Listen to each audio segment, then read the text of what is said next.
Poseidon memperkosanya di dalam kuil Athena. Relasi kuasa dalam kisah Medusa juga sangat menarik. Dari aspek budaya dan politik, kisah Medusa punya peran penting dalam masyarakat Yunani kuno.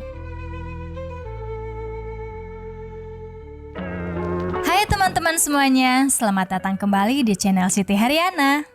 Kali ini kita akan mengupas kisah tragis dan misterius dari salah satu tokoh paling terkenal di mitologi Yunani. Yaps, Medusa. Tapi kali ini kita nggak cuma ngomongin tentang rambut ularnya yang bisa bikin orang jadi batu, kita bakal ngebahas lebih dalam dari aspek sosial, politik, relasi kuasa, sampai bagaimana kisah Medusa ini masih relevan dengan zaman sekarang. Medusa dulunya adalah seorang wanita cantik dengan rambut yang luar biasa indah. Dia adalah pendeta kuil Athena, dewi kebijaksanaan. Tapi hidupnya berubah total setelah pertemuannya dengan Poseidon, dewa laut. Menurut salah satu versi, Poseidon memperkosanya di dalam kuil Athena. Lalu Athena bukannya marah kepada Poseidon, malah mengutuk Medusa, mengubahnya menjadi gorgon dengan rambut ular dan tatapan yang bisa mengubah orang menjadi batu. Ini salah satu kisah yang menggambarkan betapa tragisnya nasib Medusa. Dalam kisah ini, Medusa bisa dilihat sebagai simbol korban. Dia dihukum karena sesuatu yang sebenarnya bukan salahnya. Dalam banyak budaya, perempuan yang menjadi korban kekerasan seringkali malah disalahkan atau dipermalukan. Medusa di sini bisa dibilang adalah gambaran dari banyak perempuan yang suaranya tidak didengar, tetapi malah dipersalahkan oleh sistem yang patriarkis. Relasi kuasa dalam kisah Medusa juga sangat menarik.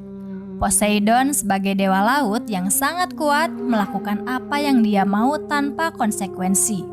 Athena yang bisa dianggap sebagai representasi kekuasaan menggunakan kekuasaannya untuk menghukum Medusa. Di sini kita melihat bagaimana orang-orang yang berada dalam posisi kekuasaan seringkali menggunakan kekuasaan mereka dengan cara yang tidak adil. Sementara itu, Medusa sebagai orang biasa yang tak punya kekuatan jadi korban dari konflik ini. Dari aspek budaya dan politik, kisah Medusa punya peran penting dalam masyarakat Yunani kuno. Medusa dan gorgon lainnya sering dijadikan simbol-simbol yang menghias artefak dan bangunan kuno. Kenapa? Karena tatapan Medusa dianggap memiliki kekuatan melindungi seperti jimat. Bayangkan, Medusa yang awalnya adalah korban, kemudian menjadi simbol kekuatan yang melindungi. Ini menunjukkan bagaimana masyarakat memproses kisah-kisah tragis menjadi sesuatu yang lebih besar daripada sekedar legenda. Oke, sekarang kita coba hubungkan dengan zaman modern. Kisah Medusa bisa dilihat sebagai metafora untuk bagaimana perempuan seringkali diperlakukan dalam masyarakat patriarkis.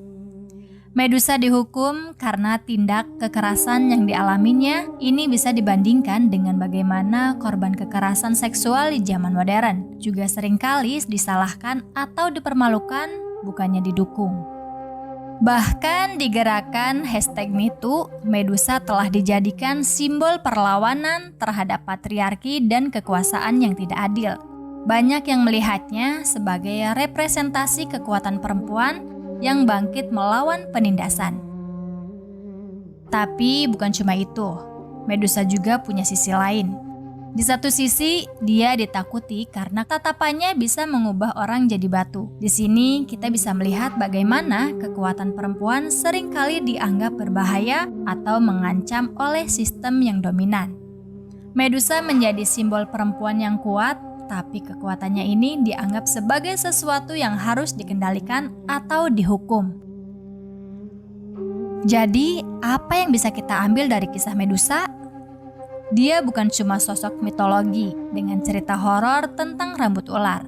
Dia adalah simbol yang kompleks dari korban menjadi simbol kekuatan, dari tragedi menjadi jimat perlindungan.